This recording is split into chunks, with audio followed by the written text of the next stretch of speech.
Before diving into this incredible story, remember to subscribe to the channel and turn on notifications.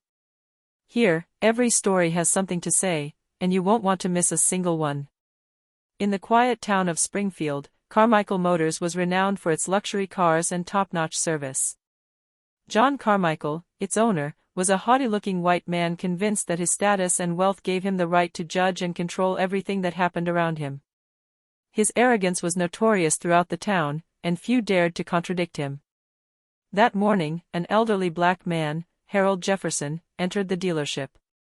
He walked slowly, but with quiet dignity, his felt hat tilted slightly and his cane in his hand. Harold was no ordinary customer. A respected former lawyer and civil rights advocate, he had dedicated his life to fighting injustice and defending the oppressed. Today, he had simply come to admire a classic car he had dreamed of owning for years. John, upon seeing Harold, felt an inexplicable irritation. In his mind, this elderly black man had no business being on his dealership. Without thinking, he ordered his assistant to remove him immediately, believing no one would dare challenge his authority. Harold, surprised but polite, tried to explain that he only wanted to examine the car. But John wouldn't listen. His face hardened, and his tone became sharp and humiliating. What John didn't know was that he had just set in motion a chain of events he could no longer control. Harold, far from being intimidated, knew how to react. Every word, every gesture of John's would be observed, recorded, and analyzed. That day, John's arrogance would meet the dignity and resilience of a man who never allowed himself to be humiliated without consequences. In this silent confrontation, the atmosphere of the dealership was thick with tension. The customers present watched the scene, some shocked, others hesitant, while Harold maintained an upright posture, his eyes fixed on John. For the first time, the man who thought he controlled everything was about to realize that a mistake motivated by racism and arrogance could have a price he had never imagined. Thus began the story of a humiliation, a fight for justice, and a regret that would mark John Carmichael forever. The Springfield sun reflected off the spotless windows of Carmichael Motors, glistening on the bodies of the luxury cars lined up in front of the dealership. Inside, the air smelled of new leather and the subtle scent of premium cleaning products. John Carmichael, standing behind his mahogany desk, adjusted his tie while glancing impatiently toward the front door. That day, Harold Jefferson gently pushed open the door. His step was slow but deliberate, his cane lightly tapping the tiled floor. His brown eyes, full of calm and wisdom, swept across the exhibition hall. He wore a simple suit, slightly worn, but impeccable. John narrowed his eyes and stepped forward, a condescending smile on his lips. "Hello, can I help you?" he asked, his voice icy. Harold replied gently. "Hello, I'm interested in the 1957 Chevrolet Bel Air. I'd simply like to examine it, if possible." John chuckled inwardly. In his mind, this old man didn't deserve to be here. With a sharp gesture, he signaled to his assistant, Mike, a nervous young man. "Mike, escort the gentleman outside. He can't stay here." Harold raised his eyebrows in surprise.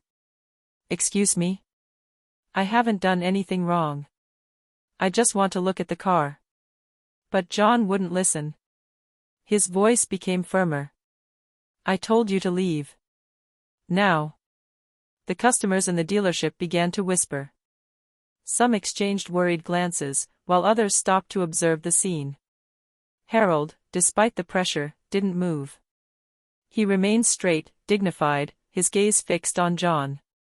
Mike tried to push Harold towards the exit, but Harold placed a hand on the assistant's arm. "I would ask you not to touch me. I am civilized and respectful, and I ask the same of you." John felt a dull anger rising within him. His decision to expel Harold seemed just to him, but he was beginning to sense, without understanding it, that this confrontation would be far from insignificant. Harold finally left, but not without leaving an indelible impression. His calm, dignity, and determination suggested that John Carmichael had just made a grave mistake, a mistake that would soon cost him far more than he could have imagined. Harold Jefferson found himself on the sidewalk in front of Carmichael Motors, the sun lightly beating down on his face. He took a deep breath, trying to calm the anger rising within him. Behind the large glass door, John Carmichael watched him with a triumphant smile, believing the situation was under control. But passers-by and a few customers who had witnessed the scene began to murmur amongst themselves. Some exchanged disapproving glances, shocked by the owner's behavior. Even Mike, John's assistant, seemed uncomfortable, his shoulders stiff with the tension of the incident. Harold turned toward the street and took out his phone. With a quick but discreet movement, he began filming the dealership and John's behavior. He knew that documenting this humiliation would be essential to protecting himself and asserting his rights. Inside, John was fuming. He ran a hand over his face and muttered to himself. "Who does he think he is to defy me like that, an old man?" Harold, for his part, remained calm. He knew that force and authority alone were not enough to override law and justice. His mind was already working on the best strategy for a legal counterattack. He then called a trusted friend, a former lawyer, to explain the situation. Every word was precise, every detail carefully described, the eviction order, the humiliating tone, John's condescending look. Meanwhile, John decided to ignore the murmurs and focused on his desk, convinced that everything would be forgotten in a few days. But outside, the situation was taking on a different dimension. Harold had already begun sending the video to influential contacts, and quickly, the news began circulating on local social media. The dealership's regular customers, some shocked and others simply anxious not to condone such behavior, began to hesitate about returning. Word spread, an elderly black man had been humiliated for no reason, and John Carmichael seemed to believe that his power and wealth placed him above criticism. Harold, standing firm in his convictions, thought, "Dignity and respect cannot be bought." Today, he will learn that every action has consequences. And at that precise moment, John, unaware of Harold's network and influence, had no idea that his supposed impunity had just come to an end. Night was falling on Springfield, and the streets were beginning to light up with streetlights. Harold Jefferson had returned home, but his mind found no peace. The humiliation he had just suffered at Carmichael Motors could not go unpunished. He sat down at his dark wood desk, switched on a lamp, and took out his notebook, carefully filled with contacts and files accumulated throughout his career as a lawyer. Harold was not only a calm and dignified man, he was a strategist. A former civil rights advocate, he knew how to use the law to protect those who, like him, had been victims of injustice. He began rereading his notes on local and national anti-discrimination laws. Each article strengthened his resolve. John Carmichael had just crossed a legal and moral line that no responsible citizen could ignore. With a confident gesture, Harold sent messages to his former lawyer colleagues. "Today, I was publicly humiliated at a car dealership. I am seeking your support in assessing possible legal recourse. Please see the attached evidence." He attached the video of his eviction, clearly captured on his phone. The footage showed John Carmichael ordering Mike to push him out, while Harold remained dignified and impassive. The expressions of contempt and arrogance on John's face were perfectly visible. Shortly after, his phone buzzed with replies. His former colleagues were ready to help and advised him to document everything, contact local media, and begin legal proceedings as soon as possible. Methodical as ever, Harold noted each piece of advice and planned his next steps.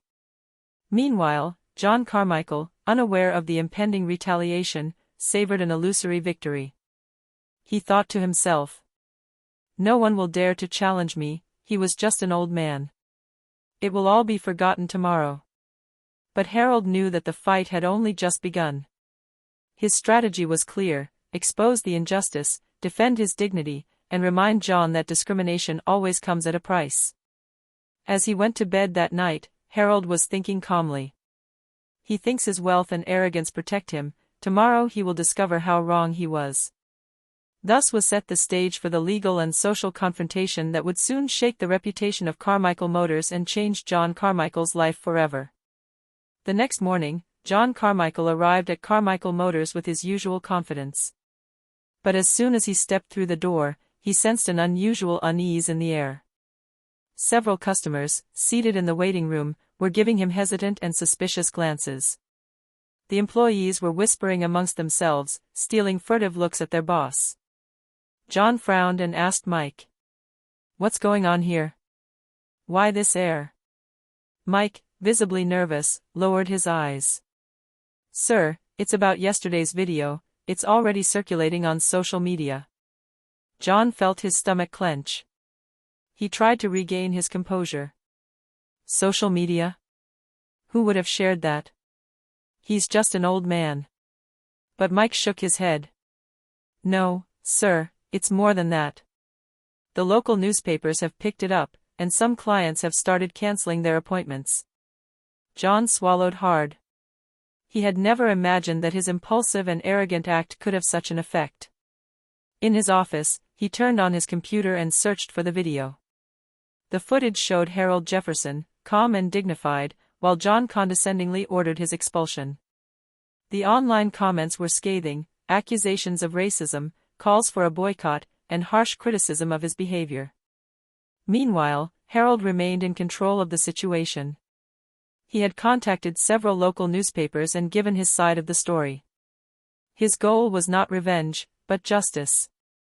He wanted the humiliation he had suffered to serve as an example against discrimination and the arrogance of the powerful. As the day wore on, John felt the pressure mounting. Customers passing by the dealership stopped, stared at the cars, and shook their heads in disapproval. His business partners began calling him for explanations. Even his once loyal employees seemed to be distancing themselves. John realized that something unexpected was happening. His impulsive behavior had triggered a social and media reaction that he could no longer control. For the first time, he felt a deep-seated fear, the fear of seeing his reputation and his business collapse. Harold, for his part, observed the situation calmly. Each passing day reinforced his conviction: justice is not measured by wealth or power, but by courage and dignity. He knew that soon, John would face not only the law, but also the judgment of an entire community. A few days later, John Carmichael received a registered letter that instantly cleared him. The letter was signed by Harold Jefferson, and it contained a clear warning: Harold had hired a lawyer and intended to sue for discrimination and public humiliation. John, reading the letter in his office, felt his heart beat faster. He murmured to himself, "How dare an old man threaten me like that?" Despite his nervousness, he decided to take the initiative and contacted Harold to arrange a meeting at the dealership. He thought he could defuse the situation with a few well-chosen words and some half-hearted apologies. When Harold entered the exhibition hall, the air was thick with tension. His sober suit, his impeccably styled graying hair, and his walking stick reinforced his image of dignity. Harold's eyes were calm, but determined. John tried to force a smile. "Harold. I didn't mean to offend you." Harold stared at him, impassive. "You didn't want to, Mr. Carmichael?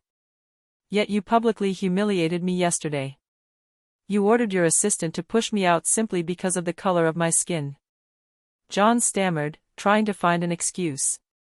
"Well, I was just thinking, that it wasn't."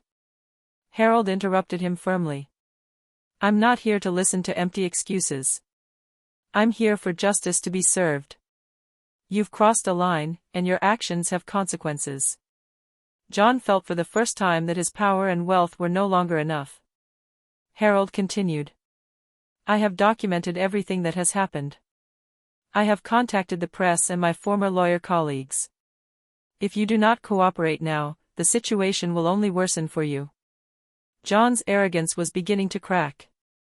He realized that Harold wasn't simply an old man, but a strategic, intelligent, and determined adversary. Every word Harold said struck him, every sentence revealed his mistake. Mike, John's assistant, stood back, silent but attentive. Even he was beginning to realize that his boss was in a much more serious situation than he had imagined. Harold finished calmly. "I'm giving you a chance, John. Show that you are capable of respecting the dignity of others and taking responsibility for your mistakes.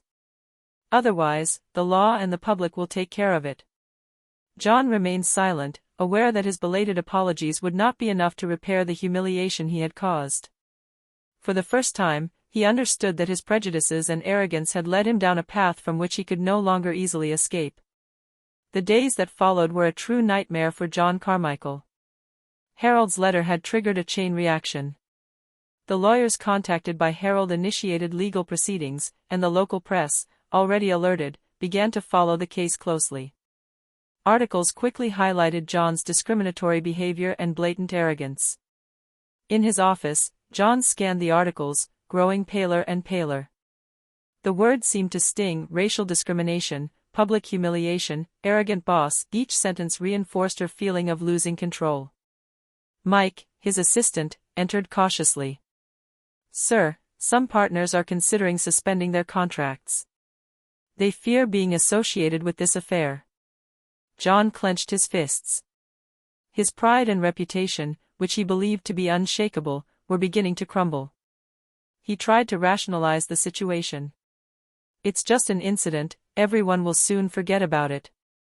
But outside the courthouse, Harold Jefferson was not idle. Calmly and methodically, he organized press conferences with journalists, laying out the facts and explaining his approach: not revenge, but justice and respect. His words resonated with the community, and a support movement began to form. Customers were quickly canceling their orders, and some employees were hesitant to continue working for the dealership. Even some suppliers contacted John to express their concerns. The financial and social pressure was mounting daily. One evening, alone in his office, John realized the gravity of the situation. He murmured to himself, "I never imagined it could escape me. How could I have been so blind?" Harold, for his part, remained impassive and methodical. Every action was calculated. He knew that John had to understand that prejudice and arrogance have a price, and that justice, when properly applied, always triumphs in the end. Carmichael Motors' reputation was faltering, and John, once confident and invincible in his own eyes, was beginning to feel for the first time the real weight of his mistakes. Tensions surrounding Carmichael Motors reached a boiling point. The video of Harold Jefferson's eviction was now circulating widely on local and national social media. Citizen groups organized peaceful protests outside the dealership, holding signs denouncing discrimination and John Carmichael's arrogance. Every morning, John arrived at the dealership feeling the suspicious and sometimes hostile stares of passers-by. Some customers stopped at a distance to photograph him, and whispers about his behavior spread like wildfire. His pride, which had always protected him, began to erode in the face of this wave of indignation. During a meeting with his employees, John attempted to regain control. "Listen, all of this will stop. It was just a misunderstanding. We need to continue working normally." But the employees, embarrassed, exchanged skeptical glances. Mike, more honest than ever, whispered to him, "Sir, people don't see this as a misunderstanding, they see it as a public racial humiliation. Customers and partners are already turning away." John stood up abruptly, banging his fist on the table. "I told you to keep working. I'm the boss here." But even his strong voice couldn't mask the reality: the support around him was crumbling. Every article published, every online comment, every demonstration reinforced the idea that his behavior was unacceptable. Harold Jefferson, for his part, followed events from a distance. He remained calm, dignified, and aware that the public reaction was working in his favor. He knew that the growing hostility toward John served not only to punish his arrogance, but also to demonstrate that justice and respect for others are essential in any society. One evening, John remained alone in the empty showroom, watching the cars gleam under the neon lights. He murmured to himself, with a bitterness he had never felt before, "I never would have thought that all of this would come back to me like this." For the first time, he understood that power and wealth are not enough to protect someone from the dignity and determination of a man fighting for what is right. The public pressure was only just beginning, and John already felt the weight of his arrogance and prejudice bearing down heavily on his shoulders. A few weeks after the incident, tensions reached a boiling point. A public hearing was held to examine the Carmichael Motors case. The courtroom, usually calm and formal, was now packed. Reporters, Springfield residents, and curious customers had come to witness the confrontation between John Carmichael and Harold Jefferson. John entered the room with a feigned air of confidence, but his face already betrayed growing nervousness. Every footstep echoed in the silent room. The flashes of cameras and the television cameras trained on him only heightened his discomfort. He had always believed that his wealth and status would be enough to protect his image. He was about to find out how wrong he had been. Harold, calm and upright, stepped forward with dignity. His gaze never left John's, and every word spoken seemed to weigh on the conscience of the concession owner. The judge, a woman respected for her impartiality, opened the session. "We are here to examine the charges against Mr. John Carmichael for discrimination and public humiliation of Mr. Harold Jefferson." Journalists broadcast live footage of the hearing. Online comments proliferated, denouncing John's behavior. Customers who witnessed the incident were also present to corroborate the events. Harold spoke, his voice clear and firm. "Your Honor, I never sought confrontation. I simply wanted to examine a car I intended to buy. But Mr. Carmichael humiliated me by asking me to leave his dealership solely because of my skin color." John tries to interrupt. "It was just a misunderstanding. But the judge raised his hand, imposing silence. "Silence, Mr. Carmichael. We will examine the facts." Every word Harold spoke only intensified John's guilt and shame. The video of the deportation was shown in the room. The murmurs from the audience turned to gasps of shock. John felt his face flush, his throat tighten. He finally understood that his arrogance had its limits. The law, human dignity, and public opinion could not be ignored. When the hearing ended, John left the courtroom, publicly humiliated, aware that his reputation had just suffered an irreparable blow. Harold, true to his dignity, remained calm and composed, demonstrating that justice and respect can triumph even over the most arrogant. After the public hearing, John Carmichael returned alone to his dealership, now silent and almost empty.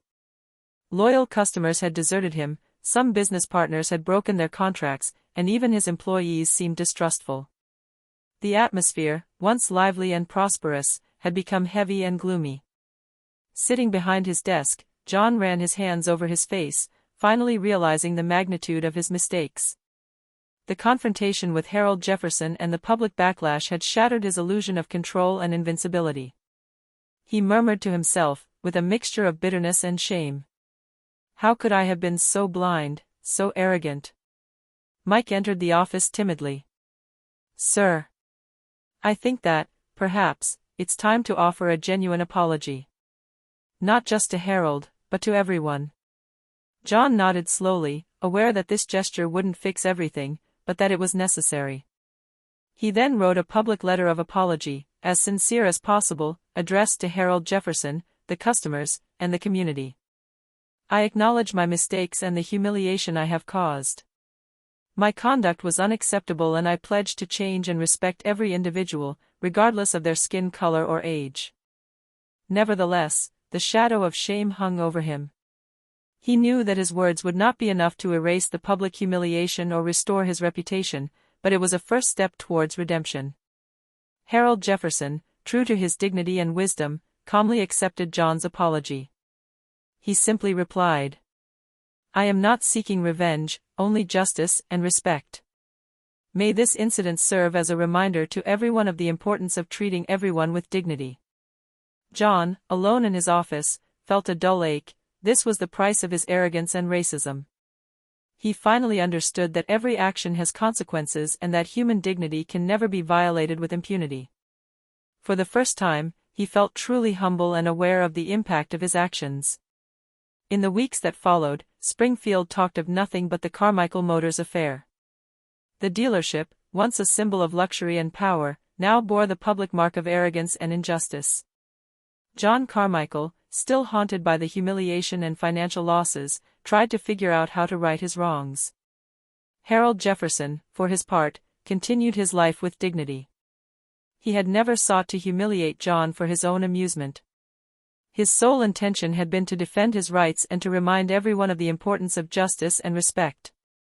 The media continued to amplify his message, Human dignity must never be violated, and every action has consequences.